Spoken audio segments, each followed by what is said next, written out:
In the last decade, house prices have increased dramatically, I can't give her a nice home, I can't give her a stable future. leaving many people in the UK unable to buy a home. I don't own my own house. My mum didn't own her own house. And over half struggling to pay rent. There's so many people that can't afford a house. Now property millionaire Marco is doing something remarkable I'm giving away a flat. that could transform a family's future. We are homeless. What am I worried about? Having no eyesight and not being able to earn money. I just want better for them. Who do you give it to? It's an impossible situation. Get a house for free, Tuesday at 9 on Channel 4. I see a preview of your show, and I watched the emotions, and I watched a number of the episodes. Well, Marco, what prompted you to say, let's go give away a house, or give away a flat, as you would say in the UK? Why not? Well, Why not? I appreciate that. Yeah. Yeah, but what motivated you? What said, hey, I'm the guy to go do that? Well, for me, I was homeless. So my background is from that, from that place. So when I was 2 years old, my mum left my dad because he was a gambler. I mean, he had a terrible gambling addict and basically spent all the money, so she had to leave him. Then she went to live with her mum and her stepfather, but her stepfather sexually abused her. Now, she only told me this last year as the TV show is about to be produced. She'd not told me for 50 years. This was 50 years, right? Yeah. And she also said when she was 12 years old, her stepfather approached her and said, I didn't marry your mum for your mum. I married your mum to get to you. So you can imagine how terrified she is as a human being in that environment. And have to live with it that long. And had to live with it for 50 years without telling a soul. Yeah. So, I only found this out last year, so I'm going, what the fucking shit, man, Exactly, it's some heavy stuff. That's heavy shit. If you're 50 years old. That's heavy shit. It's tough to have your mom tell you something like that. So, I was on and off. I was in and out of homes for about 10 years with my mum. I've been on the street many times. I can tell you, I've been in the worst kind of places, the worst kind of shit, the worst kind of stuff. And what that did, though, it gave me a hell of a kick up the backside because, shit, I've been in the worst situations. What's the worst that can happen to me? I'm going to live on the street. So, fucking what? I've been there and done it, So for me, it was like a blessing in disguise. It was like the best childhood I could be given to learn how to be an entrepreneur. A bad experience. Yes. A real desperate situation. Well, you got nowhere to go. Exactly, because what I learned is there are only two things. There's only two things in life that get you to do shit: desperation and inspiration. Yeah. All the rest of it in between is a load of shit. Okay. Right? There's one thing or the other. Tell it like it is. So but you wouldn't wish that. You wouldn't wish that desperation on anyone, would you? I wouldn't wish that. I wouldn't wish people on the street. That's why I did this TV show. Yeah. Because the social housing issue across the world is in epidemic proportions. Well, but it's particularly tough in the UK, though, too. I mean, the have and have-nots, right? In terms of property value. Well, I think it mirrors the States. I think it mirrors the States. Although I think in certain parts of the United States, it's not so bad. Yeah, I mean, my part of the country in South Dakota, you can tend to get a pretty good house for a fairly decent price. For a fairly decent price, yeah. So there are 1.6 billion people displaced in the world. And when I did the TV show, what I did is a year before that, I gave a house away for free as part of a marketing campaign for my new book. And of course, I sold a lot of books. Certainly. You buy the book and you get a free ticket to win the house. So Channel 4, I'd done some research trying to find a person that would give a house away. I wasn't the first person they asked.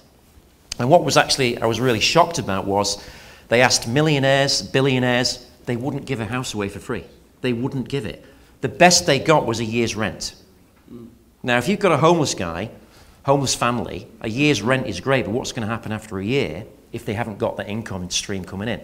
So that wasn't really the solution. So they asked me, and I said, yes, I would love to do that. I would absolutely love to do that. So I did the TV show with them, and I gave 3 houses away in that TV show. I gave a house away to a single mum with a baby who had been abused by 5 stepfathers and 1 stepmother. I don't mean to cut you off, but did you make the decision, or did the TV make the decision? I made the decision. There was 25,000 applicants. And this is really you writing the check, too, right? Oh, it's my property, yeah. Okay, yeah. that's what I mean. It's my risk. Yeah. It's my risk. But you also come from a property background too, right? Yeah, actually, you know, before that, I'd done real estate for about 10 years. And what I did is in the subprime crisis, I bought houses in your part of the world, Jeff, for $5,000 and flipped them for $50,000. Well, that's pretty smart. Yeah. And I sold them to the Asian community as a great cash flow investment. Sure. So I did that a lot, and I bought about 150 houses of my own. How was it? How difficult was it for you to be a person from another country to be able to buy property in another country? Well, for me, it wasn't really a problem because I'd never really had a home. So for me, I could be anywhere in the world and still be happy. All right, that's an interesting Yeah. thing. I would consider myself truly an American boy. Yeah. What would you consider yourself as? I mean, you live most of your time in Malaysia, right? I would consider myself a human being, a citizen of the world. See, what are you trying to one-up me on this? I'm not trying to one-up you. It's my show, Marco.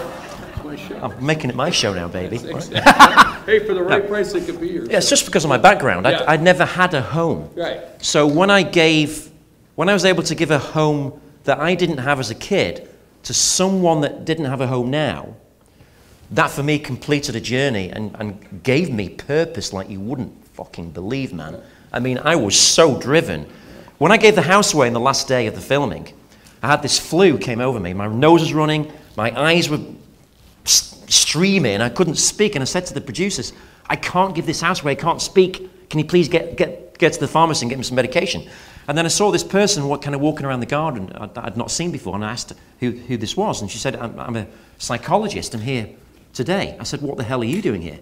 She said, I'm here because I've got to tell the person you're giving the house to get them through because they're not going to be prepared for that. So I went, oh, okay. And she said to me, you haven't got flu, you're having an emotional reaction to the house you're giving away because of unresolved childhood issues. Whoa! Right? Deep, right? So I'm getting like therapy. There's not a lot of medicine for that. No, that was the best therapy, not from her. Yeah. But when I gave that house away, I cried for 2 days. Yeah. I'd never cried for 40 years. Was it getting back in touch with those emotions, or was it the joy? Was it a mix of everything? It was everything. It was like letting go of all the. It was like letting go of a place in my mind where I was like protecting myself all the time. Don't you find that in business from time to time? I mean, that was a piece of you giving forward, but I mean, we all birth businesses. You birth many. I do the same. There is a feeling of that. Like now what, right? Yeah. Now it's a void to some extent. Like when I've sold the company, like what do we do now? Yeah. Now what? You know. The good news is I think as serial entrepreneurs, we kind of keep replacing it with something else, so we're always bigger and better. Right? We really do that. You're doing that now, right? Yeah. So talk to me about naked. Naked. Not getting naked, but naked. Time to get naked. Yeah, exactly. Yeah. The naked technology. Have you seen a grown man naked, Jeff? I have. I've seen your trailer for the new movie. Yeah, so Naked is an empire I started actually not that long ago, about 6 years ago. So I had a broken relationship, and me and my girlfriend wanted our own restaurant as a hobby, just for And where is this? This is in Malaysia, in Kuala Lumpur. For anyone who's not been there, the people do not live in trees. It's very advanced. It's a very nice country. Everyone speaks English. It's a great place. So we had this restaurant. I signed the 2-year lease on it, and right, we're going to go ahead. Then she left me for another guy. I was in love. It's the first time I'd been in love in my life, so I was like, oh my God, completely devastated. The worst pain I can tell you is a broken heart, right? So I'm like 6 months, I'm numb. I didn't know what to do with my life. And the restaurant was just like left there. So I'm thinking, and I eventually got better. I got better and better, but it took me a long time to get over that. So, and there was times I was at home crying my eyes out because she wasn't there. Right. And actually one time I did consider doing that. That was how low it was. You suffered from that kind of depression? Or? I have suffered from that kind of depression, but not that major. Because I was in love with that person. It was like, she was like my soulmate, So anyway, I got over that, and I got an invitation to the Playboy Mansion when Hefner was alive, because I'd sold the most real estate in the States. So I came over and had the night of my life.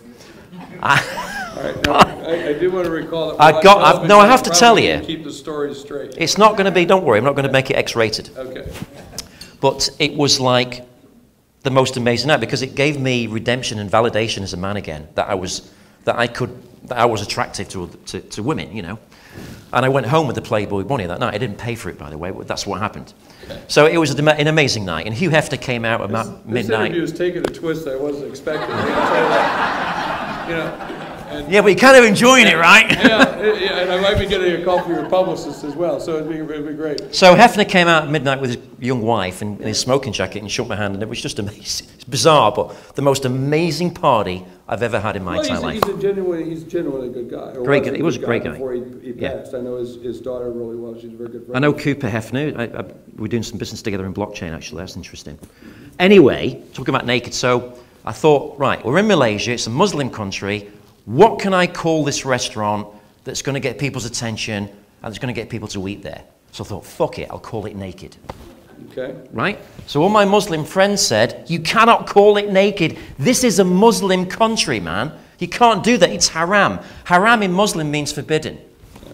So I said, fantastic. That kind of endorses I'm right. Big publicity, right? So I called it Naked. I launched it, and 1,000 people queued up on the first day. Mm-hmm. And what's the theme of the restaurant? The theme is, well, the Naked brand is about being yourself. Yeah. It's about transparency. This goes into blockchain now, yeah? It's about having a good time. It's about kind of being in a place where you don't feel judged. So how much of your life parallels that brand? Exactly. Okay. Did you beforehand? Because you do seem like a little bit of a shock value guy. Yes, I am. Which you are. Yeah. And so I think there's that element, but I also, having visited, and you and I have talked numerous times now, there's that elements of intelligence that's stripping through, and I see you thinking through those steps, 300 milliseconds, boom, boom, boom, yeah. boom, naked. Yeah. Right? And being a very strategic decision, not just one to shock the hell out of everybody, but if you can do both, you kind of like it. Exactly. Yeah. So after the restaurant, I started Naked Cosmetics. I did Naked, everything I called it Naked, basically. So I created an ecosystem of businesses that supported each other. And again, getting back to your word empire, I think is a fair. Exactly. I think that's a fair statement. Yeah.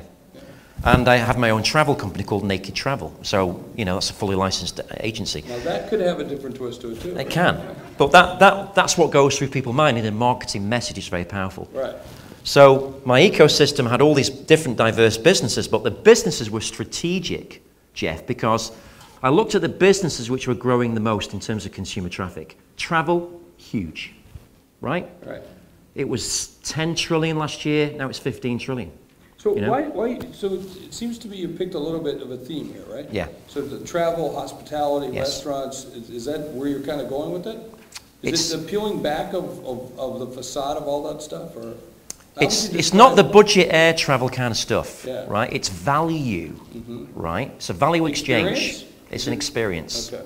Could I get the feeling when we talked, I joined my podcast show, All Business, which is on C-Suite Radio, and we talked about the restaurant pretty extensively. Yeah. And it's that naked food experience. It's really getting the raw foods, not raw foods, but just the stripping raw, down the food. Yeah, exactly. Let's don't over. Well, that's interesting because people have different perceptions, and actually the restaurant won Tatler's best restaurants in its first year. I mean, right? you go and see the promos on the videos. Yeah. It's nothing but luxury. Yeah, exactly. Right? I mean, it's exactly. I saw your premiere video with running it out. It was pretty swank. Well, the interesting thing was, it's interesting because when you say you own a restaurant, people's perception of you as a business person, I should say, is different. It's weird. It's, wow, you own a restaurant?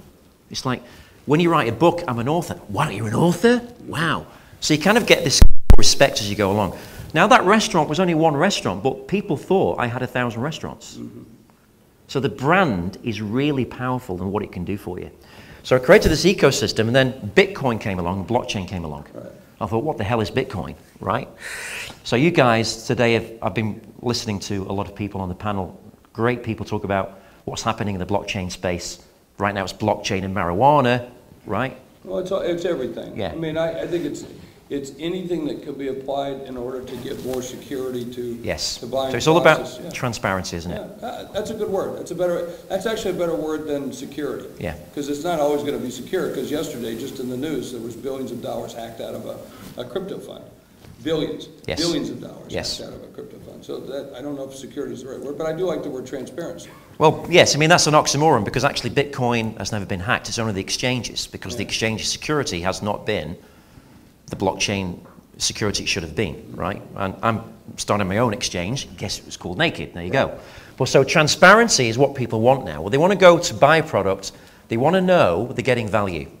They want to know each touch point of that product from where it came from.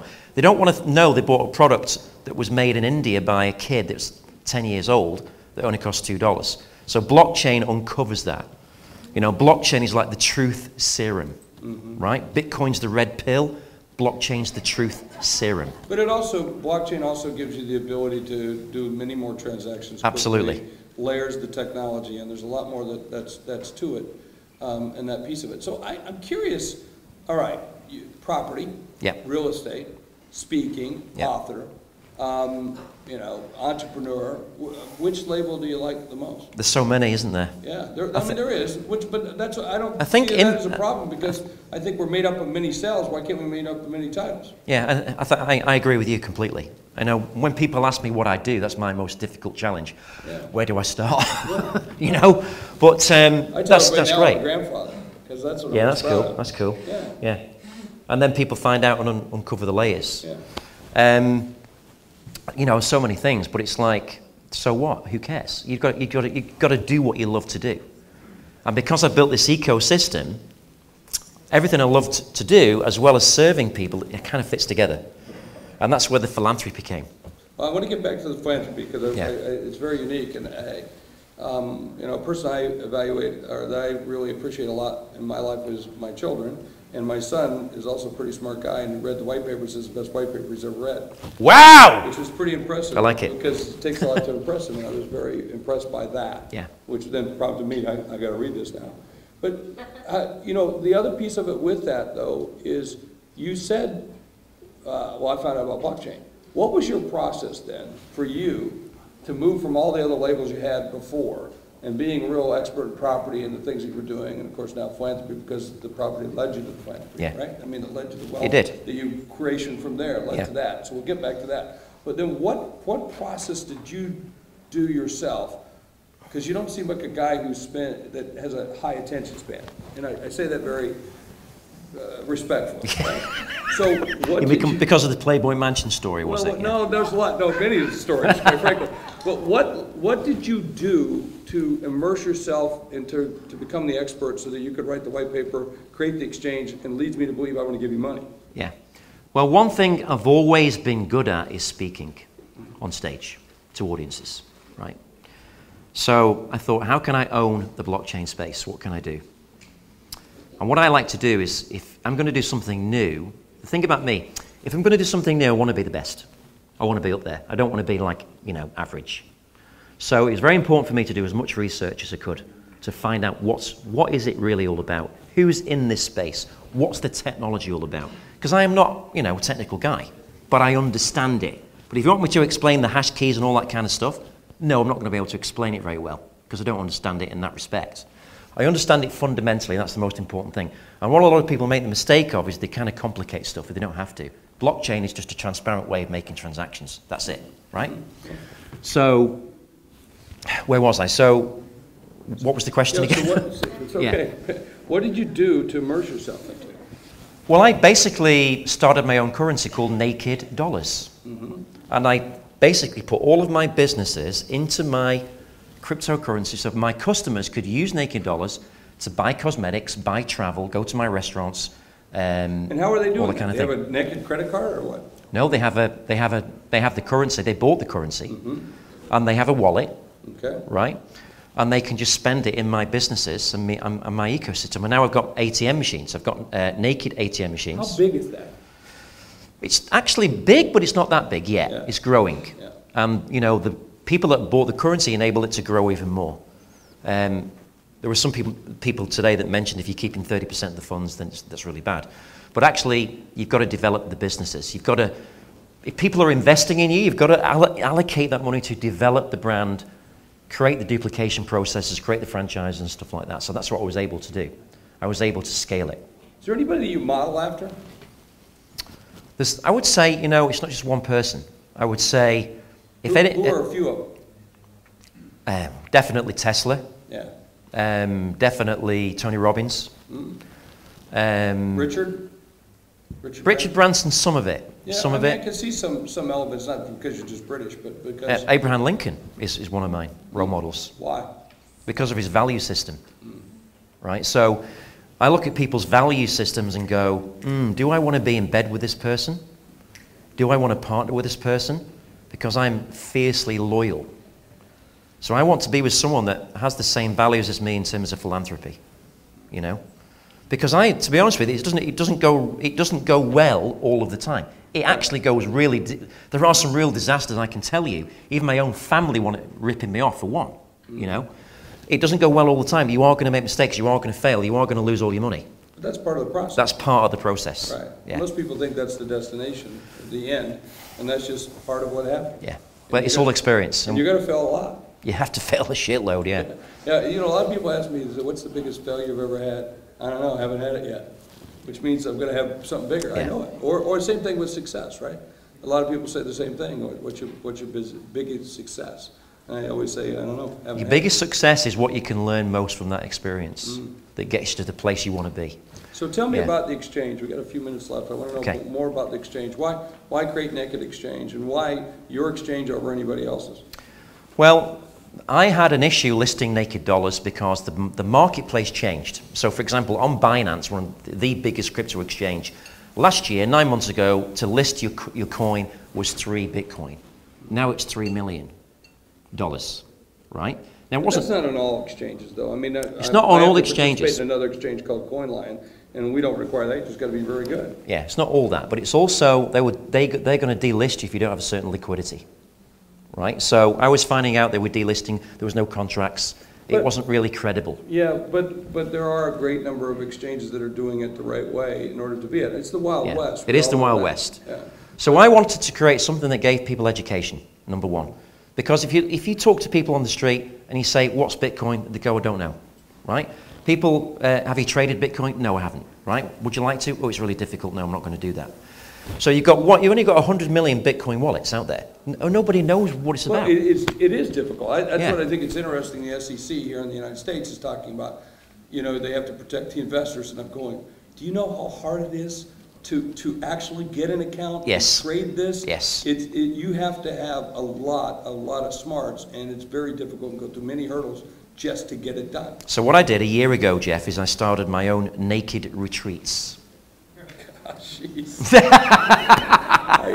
Right? Yeah. So I took all my investors to a retreat for 3 days and I taught them, number one, how to trade Bitcoin, what is it, how to trade altcoins, and how to make a lot of money. And I've been doing that for 1 year now, and I gave houses away to them, competitions away to them, all that kind of stuff. So I've got that track record of success and trades. Where are you doing those? I'm curious. I'm doing all over. I did the last one in Monaco. I did the one before that in Malaysia, and the next one's in Phuket. July the 6th. Well, if you ever want to do one in South Dakota, let me know. You're invited to Phuket, Jeff. If you want to leave, have you got a passport? I do. Then come to Phuket and get naked. Get naked, yeah. So I had that track record. That's not in my cards right now. Yeah. And I was able to trade successfully, and now I give buy and sell signals only to my investors, and they trade them, and they're very successful doing that. And what's the process? Where are you at in the process right now? Are you going through the round? So now, June 23rd, we start private sales, private equity sales. We've got people queuing up because I've got education where I teach people how to trade, what is Bitcoin. So there's online modules and there's retreats as well. I've got a peer-to-peer lending platform on my exchange. That is the unique piece that I thought which is really cool. I thought that in reading the white paper, I thought that was the jewel of what you've got. Yes, because you can stake your tokens to somebody. Now this person could have been homeless or they need help, right? So there's a credit marketplace as well. So you can decide to stake your tokens for someone to either trade, to buy a house and be rehoused. Now, getting onto the housing thing, I'm building houses in Peru for $8,000 with electric, plumbing, fully fitted with furniture. I'm going to Peru on Sunday to film the film and put some families in there. So you can microfinance a loan, you can microfinance a person to start a business like a coffee shop and a bicycle, something like that, or you can stake tokens. Willing lender, willing borrower. And you can decide how much risk you want to take in that network. So that is really cool. So I've developed a side chain, technical terms, that's off the main chain, where you can come off the main chain. I've got an app, you can send crypto to people, you can stake them, they agree an interest rate with you, and it's like a WeChat platform. It's superb, right? Are you automating that then for the people to be able to make those deals happen? Yes. Between the two? Yes. Are you certifying those either, it's certifying in some way either the lender or lendee? I'm certifying both of them because they have to take a course with me to be able to trade. Unless they can prove to me they've got a trading history, right? What do you base on that? I'm just curious. What do you base on on their ability to be able to trade? Well, they're not drunk, they're not alcoholics, they're not drug I mean, addicts. you don't ask those questions, Yeah. do you? I mean, so literally, are you going to base it on? Well, there's two components. I mean, you know, in terms of the philanthropy, there is that testing process. Because some homeless people are drug addicts, and you cannot help them the way you can help someone who wants to get out of that situation. Right? So that's that side of it. The other side of it is, it's a very basic online thing. Have you traded? What is this? That's a couple of questions. It's an easy thing, right? And the people that, to be honest with you, the people that are lending out tokens normally are kind of more wealthier than the average kind of guy, right? However, saying that, it's not just exclusively to people like that, because it can be the everyday person who you know, you lend your token to somebody, and that action actually helps somebody to have a meal for one day, or even eat for the whole day and feed the family. How good are you going to feel about that? That's the most incredible feeling there is on this planet. It's being able to watch somebody that you've helped transform their life, get to a better place, and get to a place where they can live their lives to their potential. That's my purpose, and that's why Naked X Exchange. Because Naked X Exchange, I can distribute that globally, very fast, and reach more people. So that's why I did it. Well, congratulations and thanks for being with us today. Thank you, Jeff. All right. Pleasure. Thank you.